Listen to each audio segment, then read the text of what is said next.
ازيك يا استاذ نهله وزير سعادتك الاستاذ محمود الكريم. الحمد لله. الله يبارك فيك. نشكر المشاهدين وعاملين له كنترول. احنا عندنا مشكله في ميه ترعه المروطيه في قريه جرزه، الترعه دي ناشفه ومش موفره مصرف المدوره ميه والزرع هينشف. يا وزير الزراعه يا وزير الزراعه انا بخاطب كل يوم ترعه المروطيه في قريه جرزه ناشفه ميه ومصرف المدوره ومصرف الخشب ناشف، اكثر من 10,000 اكثر من نص مليون فدان ناشف والقمح هينشف. يا وزير الزراعه عندنا الكيماوي اللي هو ب 75 جنيه طبعا بيتفرق، وكيماوي حر ب 130 جنيه.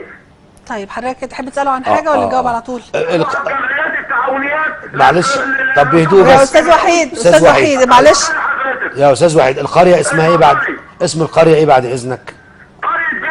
قرية جرزة جرزة.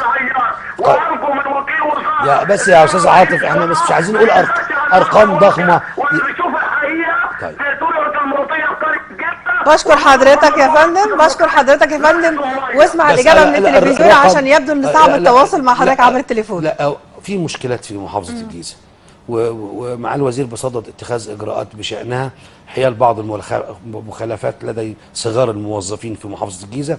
وانا بكره في احدى قرى مركز امبابه، مش هقولها علشان انا واللجنه رايحين تفتيش مفاجئ على هذه القريه، لان هذه الجمعيه لان كثرت الشكاوى منها في مشاكل في مركز العياط بالفعل، ولكن ما فيش داعي نضخم المشكله ونديها اكبر من حجمها. مفيش حاجه اسمها نص مليون فدان ناشف، مفيش 5 فدادين في مصر ناشفين، مفيش قراط في مصر بلا زراعه سوى القراط الذي تم التعدي عليه بالمباني وتم اتخاذ الاجراء اكيد حياله.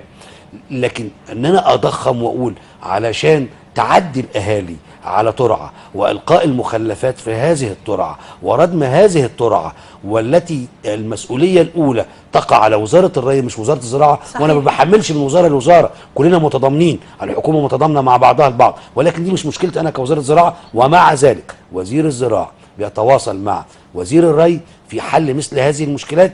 وانا ان شاء الله بكره انا في احدى قرى امبابه وفي زملاء اخرين في مركز العياط، ويا ريت الاخ اللي كان بيتكلم بكره الساعه 10 صباحا يقابل اللجنه في الاداره الزراعيه بالعياط الساعه 10 صباحا، وينزلوا يعملوا معاينه على الطبيعه ويشوفوا الوضع ايه، وده يفاد في اطار تقرير يعرض على معالي الوزير. واذا كان هناك مساحه تم تبويرها بسبب عدم توفر مياه الري، اكيد هيتم اتخاذ الاجراء المناسب فيها. مع